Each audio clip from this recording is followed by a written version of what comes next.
to our Morning Throners podcast. I'm Nelson. I'm Jeff. I'm Kyle. And we're the fucking Morning Throners. And welcome back, everybody, to your favorite Song of Ice and Fire podcast. We're the Morning Throners. Got John 7 on deck. I lost count of how many AG. I think we're 10.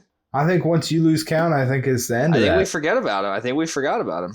So, Kyle, John 7. Quick read. What are your thoughts? Yeah, it was another little peek into what was happening here. I mean, there's no real end to this one yet again here, right? Yeah. We had a pretty in-depth John discussion last time. Argument, you might call it. Yeah, I can't wait to just continue to argue my points second time around, because you're going to be like... gives us another opportunity to rehash. Nelson's going to act like because he read it before and knew what was going to happen, then he just sided... Hold on. And he just sided with one of the characters that happens to be like the old vet, that he's automatically right. And I'm so ready to continue to argue this. Well, I mean, I've recently listened to this on audiobook too. Like, I'm like halfway through Storm of Swords on audiobook. Like, I'm always like listening to the audiobook like a little bit ahead of where we are, just so like I can kind of pull in relatively future stuff. And when we go to spoiler section, Jeff's like, I don't actually know what happens next. What happens? Like, I have the answer to that. Yeah. So you're right that like for sure I know some stuff and I like leave hints to it even in the non-spoiler section sometimes. But sometimes I think that like I forget that I know it, or like I forget that a future character says something. So like maybe like a lot of what Corin says is that, but like the one thing I know I was arguing that's a good example of this in the John chapter is like he says that the whole like Ned saying you have to look somebody in the eyes to kill them. Like that's something I said in the last chapter. If I knew that they talked about it in this chapter, I just wouldn't have said it, right? Because we're about to talk about it again. Yeah. Well, to be fair, he looked him in the eye and did something that we've never heard Ned say.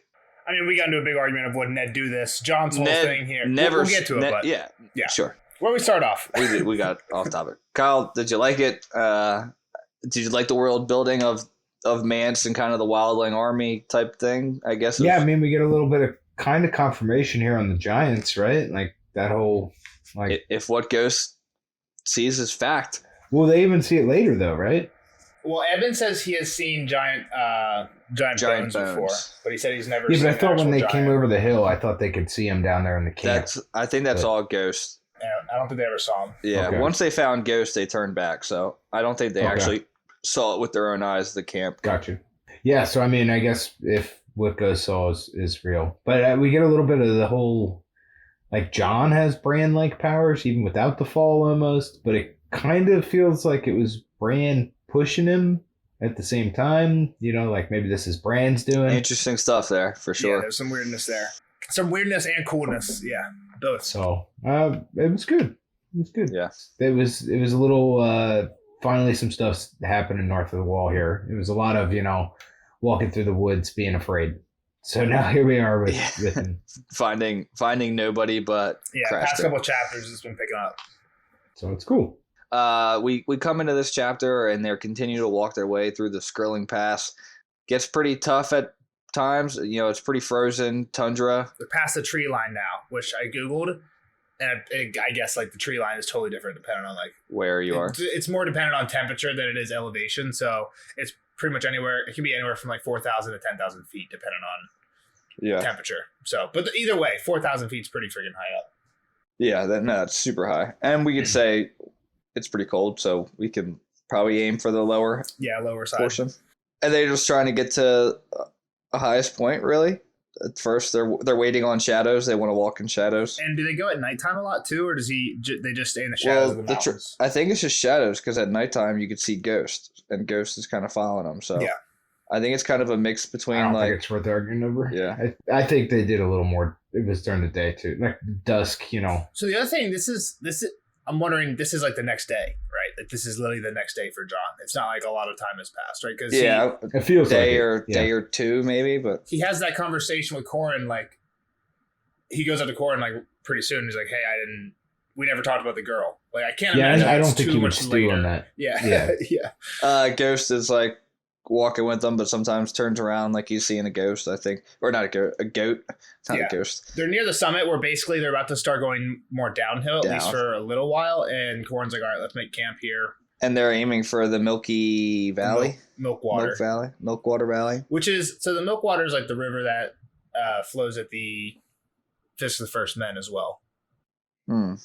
So where's the valley now? It's between the Y? If you look at the Fist of the First Men, Jeff, and you basically just go left of there from on that map, you'll see the scrolling pass labeled, like one of the mountain ranges.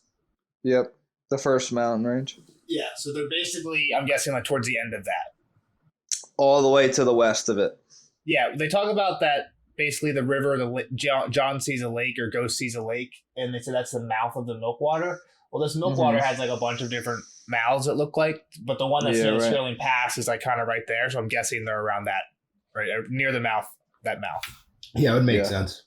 In between the and the Scrolling Pass. So they get to, I guess they get near the top and they're like, all right, we need to wait for some more shadows, so we might as well kind of set up camp, which kind of tells me that they walk in the beginning of the day where the sun's kind of sideways on the mountain, and then at the end of the day where the sun's on the side of the other mountain, you know? So yeah. So they're kind of resting at midday in my mind. And then one dude falls right asleep. Yeah. You know, some guys are feeding the horses. John feeds Ghost, and then Corin is sharpening his blade. My lord, you never asked me how it went with the girl. I am no Lord Jon Snow. Corin slid the stone smoothly along the steel with his two-fingered hand. She told me Mance would take me if I ran with her. She told you true. She even claimed we were kin. She told me a story. Of Bael the Bard and the Rose of Winterfell. So Stonestake told me. It happens I know the song. Mance would sing it of old when he came back from arranging. He had a passion for wildling music. Aye, and for their women as well. You knew him? We all knew him. His voice was sad. They were friends as well as brothers, John realized, and now they are sworn foes. Why did he desert? For a wench, some say. For a crown, others would have it. Corin tested the edge of his sword with the ball of his thumb. He liked women, Mance did. And he was not a man whose knees bent easily, that's true. But it was more than that. He loved the wild better than the wall. It was in his blood. He was wildling born, taken as a child when some raiders were put to the sword. When he left the Shadow Tower, he was only going home again. Was he a good ranger? He was the best of us, and the worst as well. Only fools like Thorin Small would despise the wildlings. They are as brave as we are, John. As strong, as quick, as clever. But they have no discipline. They name themselves the Free Folk, and each one thinks himself as good as a king and wiser than a maester. Mance was the same. He never learned how to obey. No more than me, said John quietly. Corin's shrewd gray eyes seemed to see right through him. So you let her go? He did not sound the least bit surprised. You know? Now, tell me why you spared her. It was hard to put into words. My father never used a headsman. He said he owed it to the men he killed to look in their eyes and hear their last words. And when I looked into Ygritte's eyes, John stared down at his hands helplessly. I know she was an enemy, but there was no evil in her. No more than in the other two. It was their lives or ours. If they had seen us, if they had sounded the horn... The wildlings would hunt us down and slay us. True enough. Stone Snake has that horn now, and we took Ygritte's knife and axe. She's behind us, afoot, unarmed. And not like to be a threat. Corin agreed. If I had needed her dead, I would have left it with Eben, or done the thing myself. Then why did you command it of me? I did not command it. I told you to do what needed to be done, and left you to decide what that would be. Corin stood and slid his longsword back into its scabbard.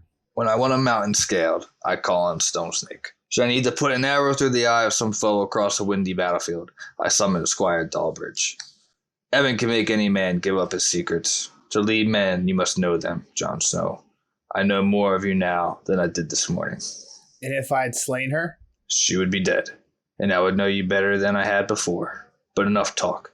You ought to be sleeping. We have leagues to go and dangers to face. You will need your strength. Yep. So there's a lot to unpack in there. First off, we get some Mance background, right? Yeah, I think that's a cool part of it is the Mance history. So I don't really remember what we knew of Mance before this, so I'm going to lean on Kyle for that. I feel like we knew he was a defector, but I don't remember. I do believe we knew that. Yeah, and he was a prior Night's Watch. But here, we hear he was from the Shadow Tower. We definitely didn't know he was a wildling baby. We definitely didn't know he liked women or wildling songs. Or he was friends with Corin in particular, or I don't know. We might have known he was from the Shadow Tower, but But like that's kind of like the definitive proof there. I don't even know if we knew he was the best ranger of them all. I mean, you got to figure he had to be up there if he took over as king. You're right. I almost just said that, and that's when I thought about that. I was like, well, I guess he was king. Mm-hmm. So that was cool. So Nels, get into your point of Corran letting him decide. Well, I just mean me and you basically, we just had a more civil, by doing that quote back and forth, me being John, you being Corran, we basically just had the same conversation we had, like the same argument that me and you actually had in the last podcast, right? Yeah, but it still doesn't prove that you were right, because he could have killed her. It could have killed her. It wasn't a test of what was right for the mission. It was a test of John's character. Yeah. It's interesting because some of it's like the actual terminology we were using too. Like you were saying she is the enemy, and John here says like, I know she was the enemy. I know that. Yeah. But she wasn't evil, which again is like kind of some of the stuff I was saying. I think it's. But that's just like we don't know what she's doing yet. We can only assume what she's doing. And again, Corran seems like a badass, but there's stuff that he's doing that like doesn't really make sense to me. One thing is like and I said it in the last one, like they don't torture Egret. Like Stone Snake even says that there's no point in torturing Egret. And in this quote, Corran's literally saying like, hey, I have all these men. I kind of bring them for a reason. Stone Snake's good at climbing. Dalberg good at arrows. Evan's a torturer. And then they did not torture her. I just saying like, if it was a test on John's character, either way what he did, Corran was cool with it. So it wasn't like, he's like, all right, fuck it. Like she's dead. Or, okay, you spared her. That's interesting. All right, let's keep moving. You know what I mean? Like, I think what she said is the most telling part, though, with her saying, like, I know how to get us there faster. And that John just kind of ignores that here. Yeah. Like, he's like, yeah, she's behind us. Like, but she just told you she can get there faster than you can. Yeah, he didn't say that at all. Yeah. Another part, like the beginning of the conversation is, like, Corran knowing. So this might throw off the timeline a little bit. Stone Snake knew about Bail the Bard, or was he right there? Was he there during the story? Oh, he was there. Yeah, he was there. At the fire. Right. They were wasting time. Because he even says, like, when she starts talking, she even says, like, oh, he's a raper and a murderer, you mean? And she's like, that's all from where you're standing, too. I know because I added this last night. All right, so he was there for that. What was the other thing he knew? That Mance would take him in if he went. Yeah, he says that's true. Basically says it's true. She told you true. Yeah. Like, yeah, sure, you would definitely take it. Like, I thought that was pretty interesting. I don't know that ties with that. I think it's just saying, like, Mance would see how good of, how much of an asset you'd be on his side. Yeah. No, I thought the timeline thing was different because I didn't remember Stone Snake was there. So that doesn't really matter. But I just thought it was, that Mance would just take kind of any defect. Maybe he's not taking any defector. Maybe because John has like the North name and like New Benjamin type of thing. Like the Bail the Bard story, right? That's kind of the whole point. Right. The other thing is like, it's kind of weird is when Corran says like in that chapter, he says like, come on, like men, let's leave John to do what needs to be done. It'll be easier if we don't watch or whatever. And then here, what basically tips Corran off to know that John didn't do it is the fact that he says like Mance never learned to obey, and John says me either. So even though Corran doesn't think of it really as commanding John to kill her, the tip off that like makes him know is that John thinks he disobeyed an order. Right. So Corran might not have actually commanded him to kill her, but he knew John thought that he commanded him to kill her, which kind of amounts to the same thing, I guess. Yeah. So, anything else to unpack with that conversation? Nope. All right. So he goes to go get some sleep. He tries to get Ghost to come over and sleep next to him. He wants to cuddle him. Peace out. Ghost says, "Fuck that. I ain't cuddling." Yeah. So this is like a weird thing. I guess if we're comparing John and Bran like doesn't get to sleep with his wolves too often. Some are really ever because they're always locked up. I mean, and at this point, I feel like Bran goes to sleep hoping to warg. I'm just saying, even before that, like before he had these abilities, like he wasn't sleeping with his wolf. John seems like he's always sleeping with Ghost a lot of the time. So you're just like, could he even like what? He's just gonna go to dream, then he's just now inside Ghost dreams, right next to him. Yeah, exactly. So I don't know. A whole lot of nothing. Yeah, but yeah, it's like weird because it's a lot of like the same stuff we see with Bran. So Ghost goes off. He falls asleep and immediately falls into a direwolf dream. So the beginning of it, he's thinking of his 5 brothers and sisters. I guess it's 4 brothers, 1 sister. There was 5 when there should have been 6. And one's gone. So He's like missing him. I don't know if he says like he can't smell him anymore. Lost their scent. Yeah, he can't smell him anymore. And then he hears John being called, and he gives a quick look around, and it's a weirwood. And he's like, okay, this is weird. It's growing out of nothing. Gives a quick run around the trunk, sees the face, and notices it's like a sapling weirwood, like a tiny one, like a skinny weirwood. Yeah. Well, I mean, if it's above the tree line, it makes sense, right? Yeah, skinny. Yeah. He notices the face, sad face, but kind of happy at the same time. I forget what the description was of the face, but it's Bran, right? Or brother. He doesn't say his brother, but then he starts talking about a third eye. Right? Yep. Yeah. So we can infer that it's Bran. Yeah. And he's smelling some stuff. He's smelling the tree, right? And boy, and maybe even he smells death is what he then smells. And then he smells death. And so like when he sees like he's like, it looks like my brother always had 3 eyes, and then he gets like a voice back, right? Yeah. I kind of think of this as like Summer in that chapter where the Iron Men are coming over the walls, and he's like getting the whisper like, go to the Sentinel. Mm-hmm. Right. Yeah, so this is Bran kind of again though, right? Yeah, right, because we're thinking that's Bran giving him that, and then here he says, has he always had 3 eyes? And then the whisper basically says, not always, not before the crow. Yeah. Yeah, and there's no way John would know any of that. So that's got to be Bran. Yep. And then he does smell the death, like Kyle said, and smelled wolf, tree, and boy, but behind that there were other scents. Stone, something else. Terrible. Death. Yeah. Yikes. And then the voice said, don't be afraid. I like it in the dark. No one can see you, but you can see them. But first you have to open your eyes. And then we get a branch touching Ghost on his third eye, it seems. Yep. And then bang, Ghost is teleported, or maybe Ghost was actually dreaming here, and now Ghost like wakes up because he's like in a different spot. Now he's on the edge of the cliff. Yeah. There's no weirwood around anymore. No weirwood around. He's at the top of the Milkwater Valley and looking down on a camp of thousands of people, but it's no organized camp. Just scattered tents, people digging, people preparing for war, kind of training in the yard, and he just kind of notices that there's no like ditches, no defense. Yeah, no defense at all. Just random tents scattered around, making no sense at all. The world building here is cool. Like he thinks for a second he's back at Castle Black because he sees a giant wall of ice. Yeah, and then we find out later when he kind of wakes up, frozen river. Stone Sink says that's how Ghost sees it, and then we hear it's a glacier, right? Yeah. So I kind of like this part too because it kind of brings truth to what Corin just said about the wildlings. Like, yeah, they're brave, but like they're individuals, So they're like that's the camps just kind of spread out with no real plan. Yeah, John, what do they say? He's like, this isn't an army. This isn't even a town. This is like an entire people. Yeah. Yeah, it's the whole people come together. So then he sees the mound move, right? Some giant mound move. Some giant thing moved. Then he realized it was a fucking mammoth rider, right? Yeah, a big thing with a snake for a nose. Yeah, which I had forgotten that it was Ghost. Yeah. I had to think about that. I was like, what the fuck? Like, what animal is this with a snake on its face? And then it's the trunk. Well, just like it's like when Summer calls the thing like the man, like the ghost, the wolves call shit stupid. Like the man caves instead of the houses, right? So here he calls it like a snake for a mouth, and it's a frozen river instead of a glacier and shit like that. Yeah.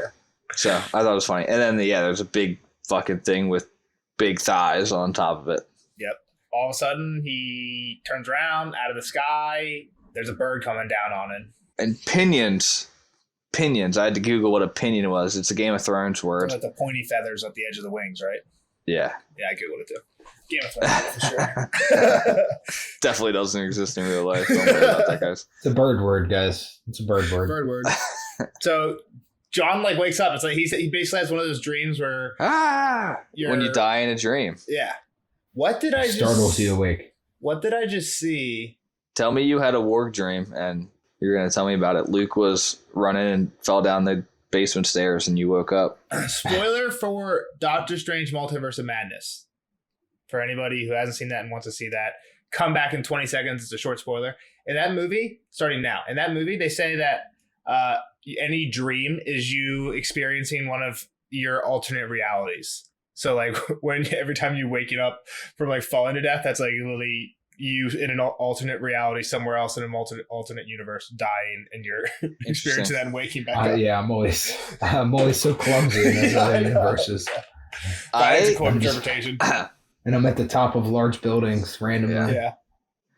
I don't know if you guys ever feel this way, but I feel like I have deja vu, like serious deja vu. Like I really sit back and like, holy shit, I've seen this for like once a week. What, you see something in real life that you think you dreamed about already? Yeah, but it's not anything like you can do it with because I don't realize till after that it was deja vu. You know what I mean?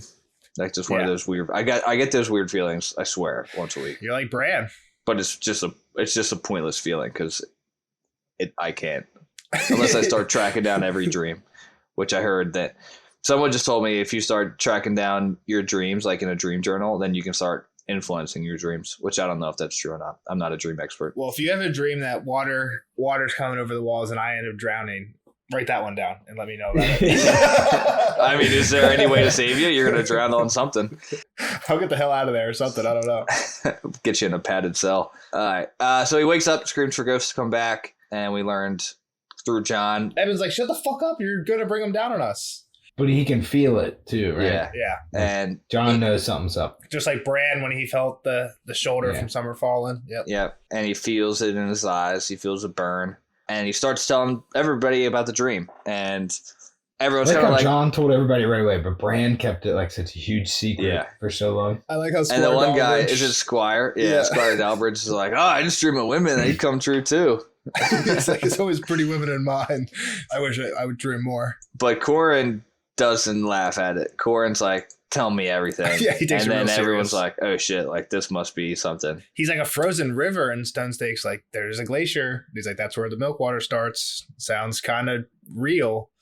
And yeah, Corin's like, holy fuck, what's going on here? Yeah, I like how it was like immediately accepted and like, tell us everything. Like I said, like kind of the opposite of Bran's experience. Yeah, everyone being like, oh, it's just a dream, Bran. Like, don't worry about it. Until jraijin got there, right? And it kind of makes sense, right? Because like we don't know what all these guys' experiences are, but we know they've all been rangers for a long, like they're experienced rangers. Eben at least has seen giant bones and heard what he says is like weird tales. So a lot closer to like wildling stuff, right? And you could just see like when Osha got around Bran, like she kind of accepted what he was doing or like knew kind of what was going on. And like where Maester Lewin's just like, all right, Bran, get back to bed. Like you're stupid. But well, I think these guys also have to try and take as much information in as possible, you know, like where they're at here. And like, even if it's bullshit, it still might help them in some way. So they have to be kind of more open-minded because you're kind of on a short rope out here, right? So if I tell you a ghost story right now, you're going to be like, what an idiot. But if I tell you the ghost story at 2 a.m. in the middle, like when we're 5 miles from... When it's pitch dark, and you start looking... You're still like, it's bullshit, but you're like, I'm not going to not pay attention to what you're saying. Yeah, I mean, I finished... Or I was watching Stranger Things last night, and I'm in the pitch dark, and I'm looking behind my back for the monster thing, the Demigog or whatever. So now do you want to play... I mean, the best I could hope for you watching Stranger Things is now that you want to play D&D, right? I mean, they seem to be having a blast. Yeah, it's probably a blast. I don't know who your storyteller, if he's as good as Will, but Kyle. Or Mike. Look at Kyle. I don't know if I can. All right, so I don't think you could. Eben right away is like skin changer ? And we don't really know, and John doesn't know if he's talking about himself or the eagle. Corin's basically like the cold winds are rising. Mormont and Benjen feared this would happen. The dead walk again. The trees have eyes again. Why not? Wargs and giants. Like, what's stopping there? This is a weird quote. What the fuck does this shit mean? So dead men walk. The trees have eyes.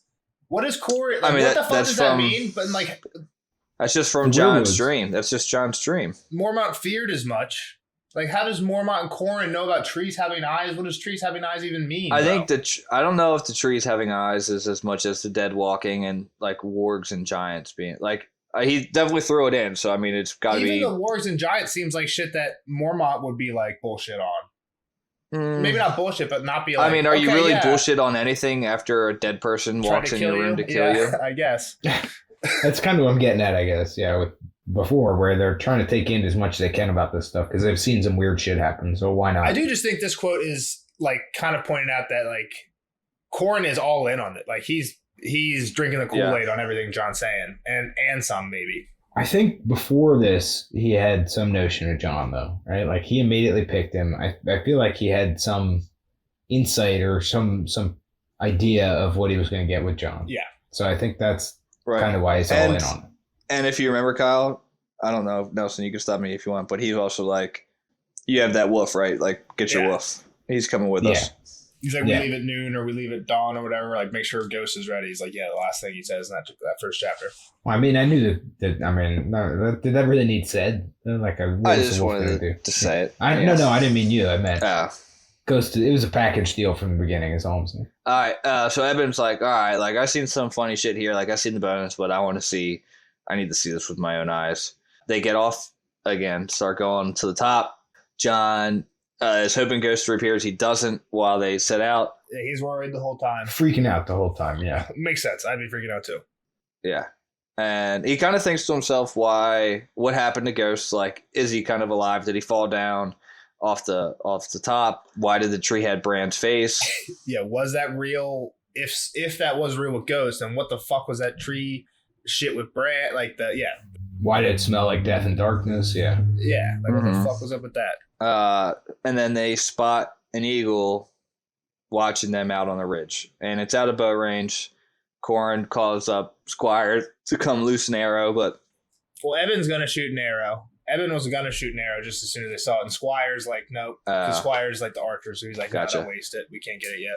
So they continue on, and then John, looking back, feels something, and he sees a toughest snowfall. So yeah, this is weird. Before they continue on, they see this eagle. They're like, Corin, are we actually going to keep going? Like, there's this eagle looking at us. And John's like, is that like, we've seen a bunch of eagles. There's no, like, how do we know that's the eagle that saw me? And if it is, like, who gives a fuck? But Corin is like, he says something later that makes, like, he's like, eagles have better eyes than men. Like, he doesn't like being seen by this. But at this point, he's like, let's go. I mean, they don't even really question it here. It just says we press on. Well, he studies it. It says like he studies it for a little bit, right? Like Corin looks at this eagle for a long time, and then he says we press on. The Rangers resume their descent. Then they find Ghost, which we'll talk about. But then immediately Corin's like, "No, fuck this, we're gone. That eagle saw us." But here, before they find Ghost, he doesn't care. So it seems like the only thing they care about is Ghost. But like I'm just bringing they or Corin. So I'm bringing up that you guys are saying John risked everybody's life by letting Egret go. Corin's risking everybody's life for a fucking wolf right now. Agreed. Yeah. I mean, especially because Egret is running back to their camp, right? Yeah, like it seemed a few minutes ago, like, oh, we're going to try and find these giants. Evan wants to see giants. He's never seen giants before. But no, it's like it's clearly it was an immediate turnaround. Clearly, Ghost is the goal, at least for Corin, because he's like forward, and then they find Ghost. Nothing else has changed. He's like, okay, back. Game over. Yeah. Yeah. So I don't know. It's kind of weird. There's like weird stuff Corin does. Yeah. For sure. Just kind of pointed out. So John spots Ghost. He's hurt but alive. They come up, and he's like, "How is he? Is he that bad?" And just to show how tough Ghost is, he pops right up. Yeah, Ghost is a badass. I love that. I mean, this is pretty much just straight eagle damage, right? So it kind of lends more truth to John's dream, more reality to John's dream. Yeah. John thinks he tried to break his neck, but couldn't really get it. Just got some really deep claw marks in there. But they get him some water, pour some wine on it, get him wrapped up, and they head out. Corin's like, time to go. We got to dip. Yeah, do we keep going forward? He's like, no. No, time to run. Not on. Yeah. Eagles, this is where he says it, right? Eagles had better eyes than men. Time to go. Yeah, we are seen, so now we run. Yep. So they run, and they almost get back. I don't know if they run. But they backtrack. They get back to about where they killed the wildlings. Which makes, again, we think it's a day. It can't be more than a day. Yeah, you're right. Back there. So yeah. They say they're traveling leagues. Like maybe they just don't travel as far as they wanted to. But so they get back, and he's like, "All right, this is a great spot. Like one man can take on 100 here." The right man. This is kind of like confusing to me. Like they don't seem to be in super danger at this point. Like they don't seem to be in super danger. Why? And only for 100. Like let's say he gets 100. Like is that just like yeah, John just saw thousands and thousands. Well, it's not even that though. It's to delay all thousand and thousand of them, right? So like they're gonna have to all come through this path probably, or they go like. It's a fun wide do you mobilize all like thousands and thousands of people because you have a raven or an eagle? That it's going to be like Stannis. They're going to send out like a vanguard type of deal, right? And then I don't know. At the same time, they could be, this could be the moment that they just say, you know what, fuck whatever we're doing up here, or maybe they found whatever they were looking for up there, and they now that they have eyes on the enemy, it's go time. I don't know. Yeah, I'm not sure, but so basically Squire Dawbridge knows what is being asked of him, and he is kind of about it, and he goes out like a badass. He says, "Leave as many arrows as you can spare, brothers, and see my Garen has an apple when you're home. He's earned it, poor beastie." And then he climbs a fucking cliff, goes up to where the two wildlings were killed. He says, if the eagle comes back, we'll sprout some new feathers. Yeah. And John's like, fuck, this guy is staying behind to die.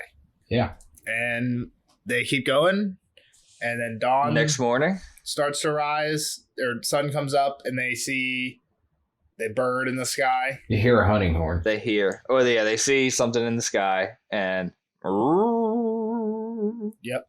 And Corin turns around and is like, and now they come. Dun dun dun. Dun. Quick chat, my lads. Weird chat. There's no real good insight into to make predictions off of here, right? What do you mean? John's got weird wolf shit. We got a guy. I know, but it's not like oh, John's gonna just look through the wolf's eyes and eat everybody or anything like that. It's like I don't. Here come the wildlings that Ygritte went back and called. So, do you think the horn was her though? I doubt it. No, I think it's just whoever she got to. You think she made it back to somebody? Maybe not like the whole deal, but I thought it was the eagle. The eagle made the horn noise? Well, I mean, it told somebody. What would it do? Go down and nod its head 3 times? Well, they were worried about this eagle before. They thought it was a watcher, right? Yeah. But John thought it might have been a warg, but that was when they were like... Skin changer, question mark? When they were calling him a warg. Yeah, when they were calling him a warg. So you're saying that they were worried about this eagle seeing them? Yeah, I think they are worried about the eagle. Corin was worried. Corin was worried. And he said the eagle, and we've been seeing... the only thing he saw up there was the eagle. Yeah, but why wait till the morning? The eagle can obviously get there a lot faster. Why so long for the horn? That's my question. I think it was Ygritte, but I don't know. Well, I don't remember, to be honest. I don't know. It's such a strange thing then. Like, why did that drive his decision that the eagle had seen them? Well, to Nelson's point, why does Corin do half the shit he does? Like, he's like a legendary guy, but we question every other thing he does. All right. Well, then, I mean, this is fair. Then I think this is real confusion that he's bringing about here. Another unrelated but interesting thing to mention now is I'm not going to mention it. Maybe we'll mention it in the next one. I'll talk to Jeff about it in the spoiler section. We'll see if we can bring it up. It's borderline spoilers, maybe. So, I mean, if it was Ygritte, then we were right, Jeff. So yeah. And Nelson started this by saying that he was right. So, but if this is Ygritte that warned everybody else, then we were right. I also backtracked in that. I didn't backtrack, but in that chapter, I didn't necessarily disagree that John letting her go wasn't like a detriment to the crew. I just said I would have done it anyway. It was still the right thing to do. You left an out, is what you did. I gave myself an out. Exactly. You played both sides of the field. All right. Of course, Nelson did. and he probably deleted all the stuff where he sounded like an idiot on the actual podcast. I did it. There's even a part in there that you said you better not delete this, and it's I left it all in. You'll hear it. Good. Fans can confirm. So I guess what I think is going to happen, and it might not be like I feel like they're going to have some skirmishes first, obviously here, but I think Mance and John are going to come to some sort of agreement. Interesting. And because there's more Mance and John, enemy of my enemy is my friend. You're saying the right names there, Mance and John. Yeah. How are those two going to get together? They're about to head down there. Mance is the king beyond the wall. Are we using the right words here? Yeah. John is with a bunch of North Night's Watchmen right now. I know, and what I'm saying though is like that whole Bail the Bard story has to come into this somehow, right? And that's like the whole thing. You even said it before about how he'd be accepted into their group and all that. I think the enemy of my enemy, like I said, is my friend, which is they have this bigger problem right now than the North. True. Preach. Yeah. Okay. So that's all I'm saying. Okay. I think, like I said, I think there's going to be some fighting and stuff here first, but something's going to happen where, he's with Mormon at some meeting or some stupid like that, right? The old bear comes too. I like it. I don't hate the big prediction. It was just a little bit of a jump from where we're at to. Yeah, well, of course. There's got to be, right? Some shit happens in the middle, and then here's where we end up. like I said, there's not like an immediate thing to go on here other than like they're gonna fight at this mountain pass and come down to the fist of the first men. And I'm still hoping we find Benjen somewhere along the way. Maybe he's already with Mance. Ooh, like he said cool. he would take. Then that would be a connection for John, right? I mean, the Bill Bard story is just as good for Benjen as it does for John. Both Starks. Yeah. Well, Jon Snow, but I don't know why Benjen would just peace out on the brothers. He seemed to hold the wall pretty high esteem. So I don't know. We'll see you next time in the next John. We'll see you next time, Kyle. Good stuff. Next time is Tyrion. A lot. 12? 12. Tyrion 12. Damn, I'm fucking on it. Let's go. We'll see Kyle in the next one for Tyrion 12. We'll see the rest of you guys in the spoiler section. Bye, Kyle. Bye, Kyle. Later, nerds. Spoiler alert! Spoiler alert!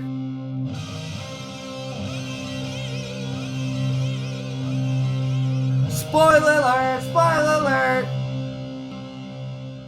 See you later, Kyle. Thanks for hanging out. We'll see you on the next episode for Tyrion 12. Now, on to the spoiler section. Boy, what's your hot takes? All right. So, I don't know about hot, if hot's the word.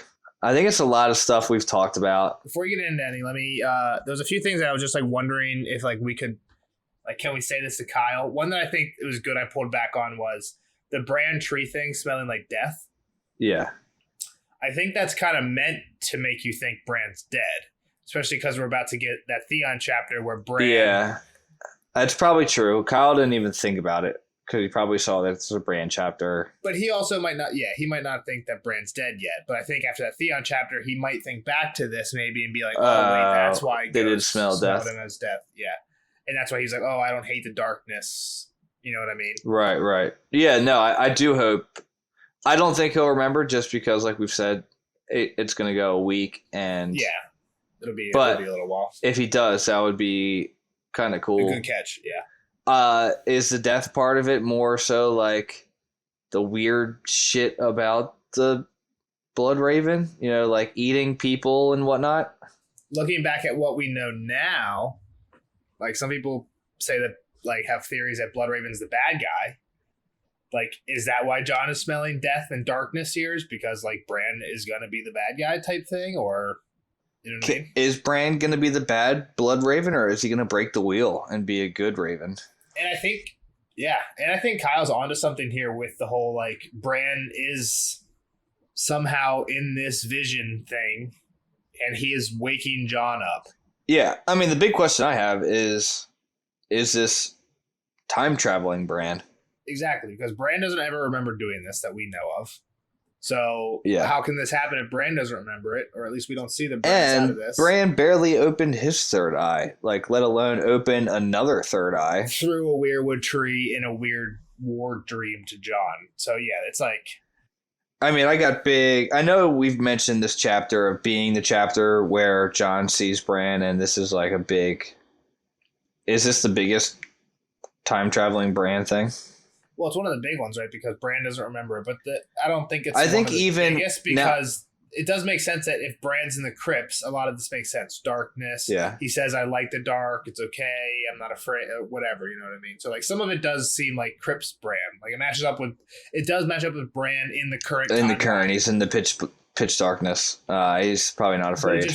I do agree with you. It just doesn't seem like he would have this ability. But then you also have this, like, could somehow Blood Raven be? I mean, then you're having Jon, Blood Raven, Bran, and Ghost all involved in the same war dream vision thing. I don't know, but I think one thing that points to time traveling Bran is that in the Bran war where they jumped the wall, he's the Whisper, right? He's telling Summer about the Sentinel, right? And while he's dreaming, it doesn't feel like he thinks that he's talking to Summer. Right. So you think in that chapter, that's Bran, current timeline Bran is in Summer's head, just like Jon is in Ghost's head now, and the Whisper is the future time traveling Bran in both this one and that other one. That's kind of my thought. Yeah, that'd be pretty badass. And it's cool. It's also cool how the Whisper here sounds like a silent shout or something. Like I think that's how they describe it. Just kind of felt weird because it's coming to Ghost, who's also always silent. I mean, it's kind of like Bran in actual show with young Ned, right? Yeah. And it's like Dad or whatever he says, and he like turns around like kind of. But I mean that we actually hear that shout, so I guess. But. Yeah, one that's slightly different. It's like again not really a spoiler, but I was thinking of mentioning this to Kyle, but I think it's something he might want. We should let him bring up. Maybe is now that John has had wolf abilities. I was gonna say like, oh, it's so weird that like I was just gonna be like, huh, isn't it weird that like Rob goes into battle and has this wolf that like attacks Oxcross at nighttime and opens the horse line, like follows like war plans and shit like that. Like it's not a spoiler because we don't know. We never get a Rob point of view, but like obviously it seems very heavily like hinted at that. I mean, it's not like Rob is sleeping in his tent. Dude, you don't know. Tywin or Stannis slept through when they died. What if it's like the same thing and fucking Rob's in there sleeping in Ghost? Because what we hear about Oxcross, Ghost basically goes through and gets in amongst the horses and scares all the horses, and the horses just trample everybody. Yeah, but there's men following him, isn't there? They ride in too, yeah. But and I don't know, like once Bran becomes good, like Varamir Sixskins can ride around and warg at the same time, right? But to Rob's point, Rob, we don't even know, and we'll never know unless George just comes out and says that Rob was warging. But can you just imagine Rob, who doesn't know much, and like his people aren't like the Northmen or Wildling, and he's like, all right, here's our battle plans. You guys are going to go out. You're going to go with Ghost. I'm going to sleep, and I'll see you in the morning. Ghost knows the plan. Like, follow him. Yeah. Like, they'd be like, what the fuck's this guy smoking?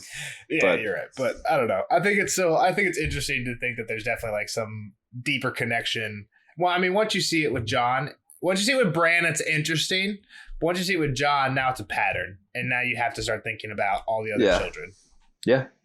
And it just sucks to be Sansa. Yeah, well, she's got the Hound. We talked about that last chapter. Sandor is her. She's not warging the Hound. Bran wargs Hodor. She hasn't even thought about warging the Hound. All right, so one thing that I kind of want to talk about the kind of the dream sequence is Ghost not coming to cuddle him like always. That's just like. He's being influenced there, right? Like, it seems like every other, like, oh, this one night, nope, I'm going to go out scouting for you because you're going to have this warg dream. It's like, all right, Ghost, you can't go cuddle with him because we need to open this third eye and you need to go show him this shit. So one thing, again, it's not directly related to this, and bring me back to that if I stray too far here, but something that I was thinking about during this chapter that I don't think is possible, and I'll say why it's not possible, but I was thinking, like, what if Corran is Cold Hands, right? Jon stabs Corran. They leave him in the snow. They leave. Children of the Forest show up, save him. Yeah. He comes back up, Cold Hands. Because there's a part in this chapter where he, like, wraps a scarf around his face before they start running to go back. Yeah, it's true. And Cold Hands shows up. I don't think that's possible because I'm 99% sure that Rattleshirt, when he gets back to camp with Jon, like, rattles a bag of bones. He's like, I got Corran's bones. So I don't think that that's possible. I'm pretty sure Rattleshirt has his bones, which basically says Corran is not Cold Hands. Yeah. So I'm ruling that out, but I think that would have been, if I'm wrong about that, I kind of hope I'm wrong about the Rattleshirt thing. That would be cool. I think that would be really cool. And Corran would be a really cool person, like a potential Cold Hands, because to what you were saying with Ghost, what if he is like like Corran seems like a Cold Hands type character. Like, he's almost working What if he has some Children of the Forest shit? Like, he's working for the opposite of the others. Like, Kyle was kind of onto something there. Like, others are the common enemy. And he was kind of onto it when he said, like, Jon talks to Mance, right? Like, that's what happens. And the big theory that we've been kind of talking about the whole time is Corran seems to be trying to get Jon to go over from the beginning. Why does he pick Jon? Because he wants him to go to the beginning. Why does he pick Ghost? Because Ghost gets him stuck out in like at nighttime, so they're literally never camouflaged. But like, it's what all the Preston Jacobs videos are about. I've posted them every time. I'll post them again. But basically, there's just a ton of evidence they don't torture Ygritte when basically the whole mission is about trying to find information about what they're looking for in the Frostfangs. You have an expert torturer. He just says it here, and he doesn't care. He lets Jon let her go. Mm-hmm. Right. And he kind of says to Jon, what's interesting is he says to Jon, all these men, I picked Squire Dalbridge because he can put an eye through fucking bullseye from so far away. I picked Stone Snake because he can scale a mountain. I picked Eben because he's an expert torturer. He's basically saying, like, I pick all my men for a reason. Well, why'd you pick John? And then in the next chapter, the last John chapter of this book, the next John chapter, the last one of the book, he says, like, I think he commands Eben, like, ride back to the Fist of the First Men and tell Mormont the trees have eyes again or something like that, right? And Eben's like, why not send John? And he says, John has another role to play. So if you're looking at that with what he says here, like, he picks his men for a reason. Why are we sending Evan back and not John? Because John's going over. That's the plan from the beginning, is John's going over. Yeah. It's kind of the theory. Now, do you think he has, like, a foresight thing? Like, Corran has a foresight? Or he's just, like, a great fucking guesser about what needs to happen? That's what I'm saying. Is like, that's kind of why I think it would be cool if he was Cold Hands, because it kind of makes sense. Yeah. Like, could he be working for Bloodraven the whole time? And Bloodraven's, like, the one that realizes John. Because how would Corran really even, like, I still don't, like, I think the stretch here is still, how does Corran know that John would be a great candidate immediately? Yeah, so I'm going to give you that reason. I'm going to give you that reason right now without, like, a Children of the Forest talking to him or whatnot, and it's the test about what he did with Egret. So it's too late at that point. Like, he picks John to go on this mission. Yeah. Well, and some other things that kind of hint to him knowing, like, at the time he's picking John, that, like, it's a suicide somebody mission. Needs to go over. Well, it's a suicide mission and John's going over, is the fact that, like, he tells Mormont, like, we die for the Watch. Like, that is our job. Like, in that first chapter, he's, like, kind of suicidal.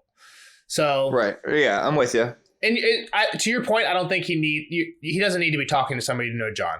John has a direwolf. Yeah. He knows he's Ned Stark's son, bastard. So, and he knows the Bale the Bard story. Right. So he brought up Bale the Bard right away. So, like, he already had that kind of in his mind, right? So, kind of like Mance was a wildling. John has whatever Bale the Bard thing. So what does Corran tell John about the wildlings and Mance in this chapter?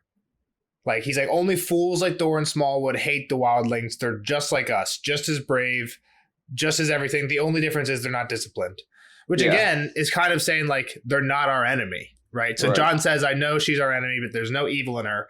Corran kind of then goes on to say, like, yeah, they're our enemy, but they're not really. They're just the same as us. Well, I think he says, like, not their enemy because, like, they're not even really a threat. Like, they can't even organize an attack type thing. It's kind of what he's thinking. I'm saying, like, all right, he let Egret go, so, like, maybe he can survive behind their lines because he showed some empathy towards a wildling, and they're gonna, he knows Mance is gonna accept him because of everything. So if you watch the Preston theory, he definitely says, like, he goes into the core and says there was going to be 2 because he knew there was going to be 3. Right. And he even goes so far as to Stone Snake is in, like, again, I'm not going to go through all of it, but, like, Preston says even Stone Snake's in on it, right? Because Stone Snake, when they get up there, Stone Snake kills an unarmed man. Well, he's not unarmed, but he doesn't go for his sword. He goes for his horn. John gets into a little back and forth, dodge the brand, duck and weave, and John gets to Egret first. And then even when afterwards, Stone Snake says, like, she was going for her axe when you jumped on her. Yeah, so Stone Snake was watching. You said that. So, like, again, I don't know if I buy all this. Seems like a lot of that's happening super quick. But Preston, the point there is Corran knew there would be 3. This whole thing was kind of planned. And he even says that in a future book when Egret's talking to John, or somebody, maybe Tormund says it, when somebody in the wildling is talking to John, they tell him that, like, this was a lucky night for, like, the thief was in the Moon Maid. So, like, some, like, constellation shit was happening, and it was a lucky night to steal a wildling bride. Yeah. The night that John did this. Maybe fucking Corran knew that, right? Yeah, if Corran's been around long enough and he knows wildling culture, does he know that, like, they have two guys and a girl? That's where it gets a little far-fetched. One question I have, which is, like, kind of your point of, like, you would have stuttered if it was a girl. In any situation, right? Just like if a girl's trying to kill you, you would stutter because it's a girl, which I think is still asinine. But if it's not Egret, and, like, you could tell he looks into her eyes, and I don't even think he doesn't see evil. I think he kind of, like, thinks she's really pretty. Like, he kind of likes her. Like, there's an attraction there. If it's a guy, well, he doesn't really. Is it a different story? We'll never know. I mean, that's, like, a crazy hypothetical. But I don't think he says that she's that attractive right off the get-go. He says, like, she has crooked face and crooked teeth and a round face. And there is a chapter in Storm of Swords where he says, like, when I first met her, I didn't think she was that attractive. She had, like, crooked teeth and a round face. But now her teeth don't seem so crooked and her smile looks kind of cute. I think he said like he liked her eyes, like he liked her eyes type of thing, like her red hair. But you're saying already? I don't know. I'd have to go back and look, but it didn't seem like she didn't say like, oh, she's fucking the prettiest girl in the Seven Kingdoms, but like I feel like there was some qualities. She was like, wow, this girl's kind of maybe has something interesting that I'm kind of attracted to. I don't know. He says like she would plainly be considered common, and he mentions that she's wearing too many like furs to even tell if she's skinny or fat. So yeah, I don't know. I don't think that he thinks she's like hideous, but I don't think that he's like, I don't think any attraction to her, but outside the fact that she's a girl. Yeah.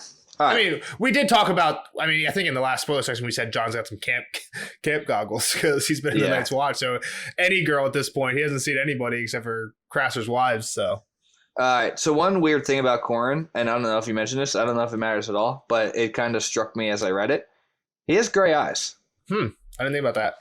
The only people we know really are Stark men, right? I mean, gray eyes is definitely a Stark thing. Where does it say that? Do you know the quote? If you don't have it, it's okay. I can find it pretty quick. It's the beginning of their conversation. While you're looking for that, I'll say one thing that we were kind of talking about with Kyle that he got kind of confused on. We kind of tripped him up there. We gave him a little riddle at the end. It's like, hey, if this raven's a warg, why did it take so long for them to sound the horn? Yeah. Or this eagle? Do you know the answer to that? I don't know the answer.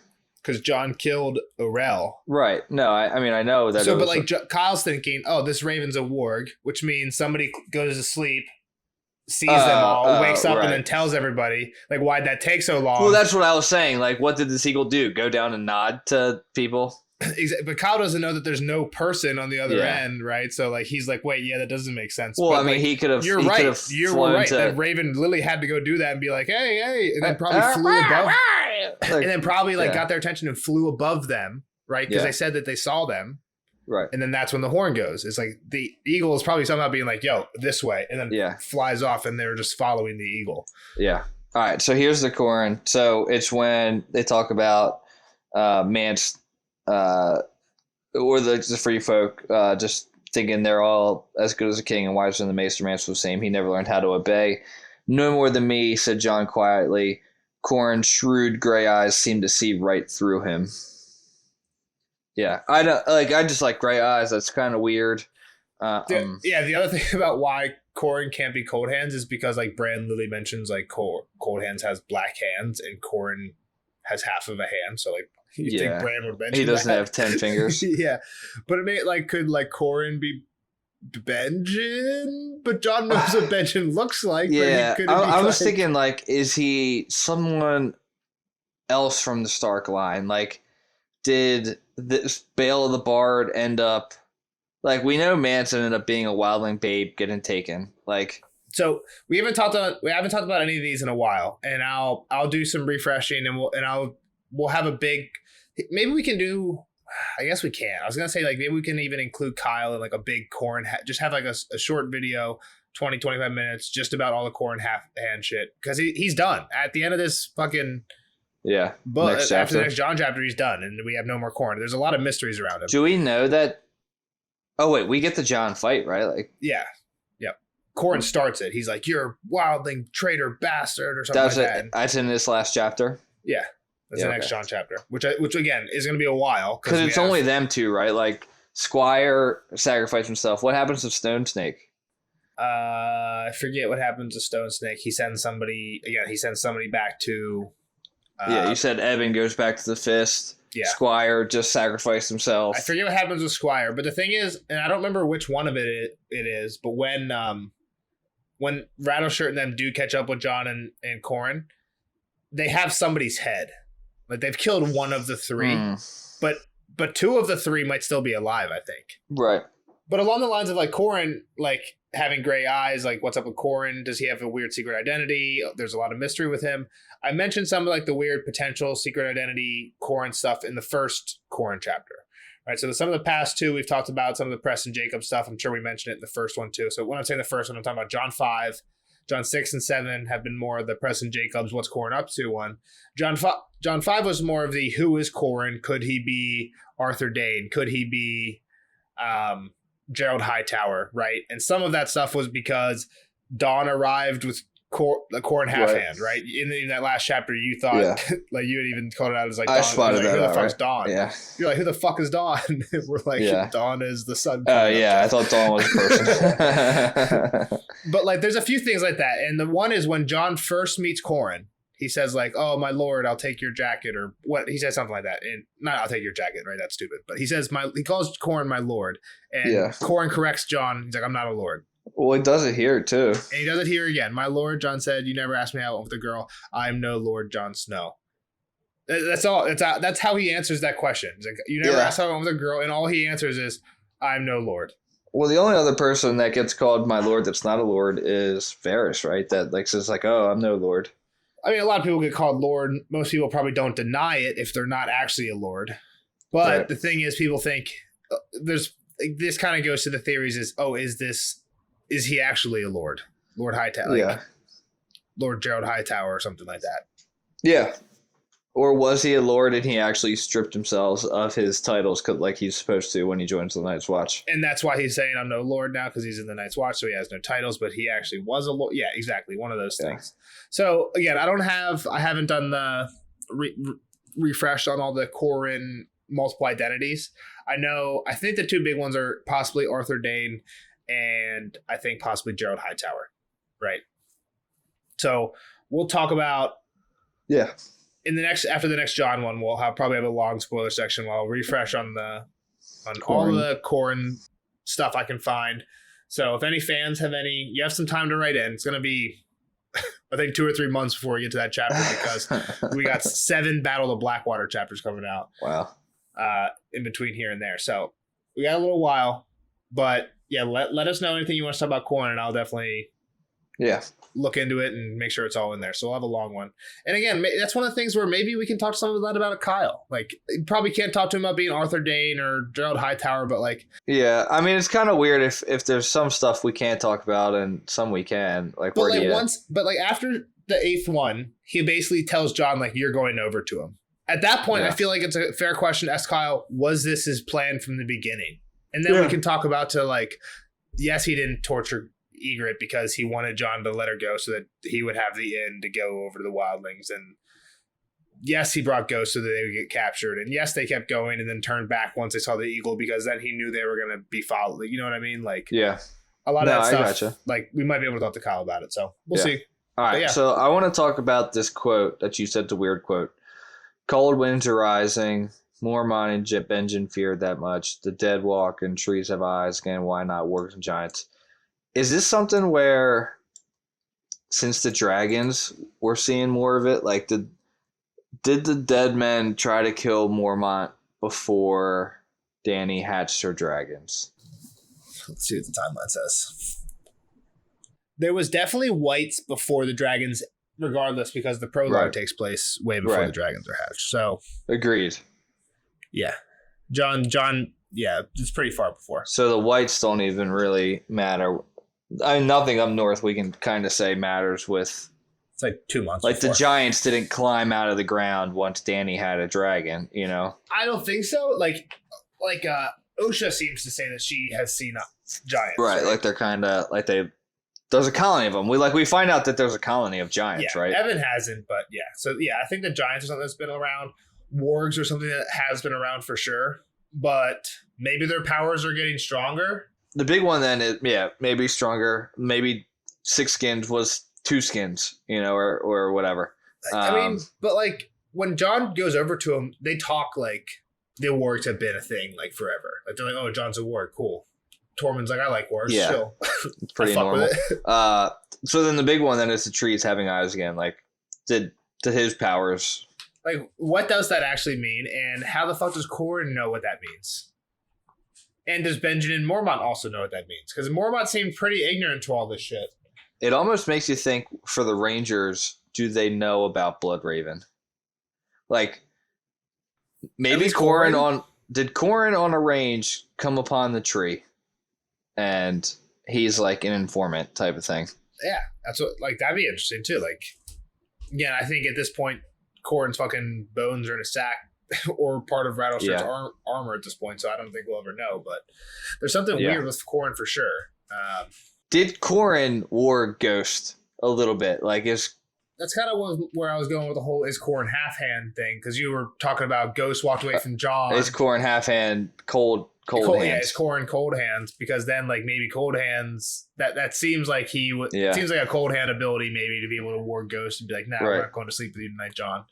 Mhm. But I don't think Corrin would have like the ability to place him in the right, like give him the brand dream first of all, and then put him in the. So I think if anybody's fucking around with that, it's got to be a time traveling Bran or Blood Raven. Yeah, agreed. It doesn't seem like they're in too hurry to run away too. So exactly, he says let's run, and this is another thing that Preston points out. Like they don't run. They continue on their they track. They don't do fires, even though they're seen. Like they still not have fires. Yeah. They still keep going by night, which makes it go slower. They're like staying in the shadows. Like they're doing everything as if they're not seen yet, like trying to hide their tracks.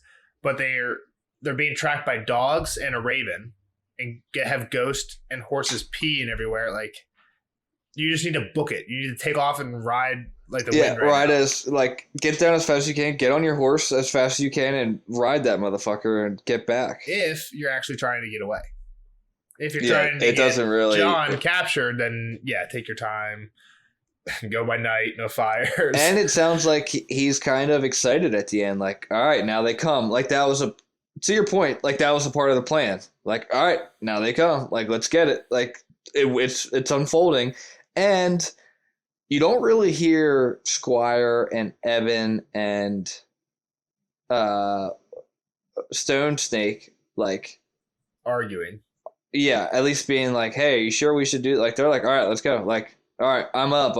Part of that though is you just don't do that. You don't question your commander, right? Because when John goes over to the wildlings, one of the first things he notices is like people are talking back to Rattleshirt, and he's like, damn, they would never do this where I'm from. Like this is a free folk. But there's a difference between like talking back and giving counsel. Like if you're like Will at the beginning, the first prologue chapter ever is telling Waymar like, dude, this isn't like he's telling him like there's a few points like he keeps the fact that he's using the wrong horse and the wrong sword to himself. But there's a few points where he's like, dude, we got to turn back. Like this is just stupid. Yeah, like you would think Evan's the three guys he's got with him sound like they're always with him. Yeah, they know. Yeah. So they're like trusted brothers, and like if Evan was against it, he'd be like, "Yo, we need to hightail this thing. Like, pick up your pace. We need to pick up our pace." You would think that they would have the trust to say it, and they're just like, "Yep, all right, let's go." Like Squire, like, "Yeah, all right, I'll go take this spot on the mountain." And does he even shoot an arrow? Like, does Squire even shoot an arrow? That's the thing is when Corrin says he can hold 100. When they get captured by 14, and they don't mention having lost any. Right. So, like, did Squire just actually suck and not know how to, or did he just dip and not actually stay there? Yeah. Like, again, his head might be the head they have. I don't remember whose head they have. But it just doesn't make sense that Corrin says, oh, we can hold 100 from this position, and then they hold none. Zero. Yeah. Literally zero. Yeah. At least that we hear of. Or to like Kyle's thing, they took a completely different path. And like Kyle was like, they had to walk through this path. And I didn't completely agree with that. There's got to be another kind of way. But yeah. I mean, they end up like John and Corrin end up going like into like a secret waterfall passage and coming out through the other side of a cave. Like they go in one entrance and come out the back entrance of a cave, but the wildlings know about this cave and are just waiting for him on the outside. So they do try some tricks, but yeah. And again, I think it's cool that in the show, Orell is a wildling character who's alive. Kind of likes Egret, doesn't like John. Definitely likes Egret. And in the books, Orell is the one that they killed. John finds this out once he joins, that the eagle doesn't like John because he killed the man who used to wear the eagle. Now that man's just in the eagle. I mean, and that's when he gets attacked in the eyes. And not even Ghost. Yeah, and then he gets and then Orell gets absolutely exploded by some Melisandre magic. I don't remember that. I think there's like during when Stannis' attack, I'm pretty sure Melisandre just like blows him up or something. That the eagle explodes. Oh, in the book? Yeah. Oh, okay. That's cool. I think so. It's kind of like in the show, they combined Orell and six skins, right? Like they didn't need 2 wargs, so like they just kept. Well, there's even more wargs in the books. There's a guy who wargs a big Right. boar. Like he is in Castle Black, I think, at the very end, like when John dies, which is part of why I think they don't have Ghost. Like Ghost isn't with John when he dies, is because there's this big boar. Again, I'm not 100% on this, but I think the reason Ghost isn't with John when John dies is because there's a wildling warg who has this massive boar who the boar goes crazy anytime Ghost is around. So they like keep Ghost away from him or something. Yeah, makes sense. Yeah, I'm not sure.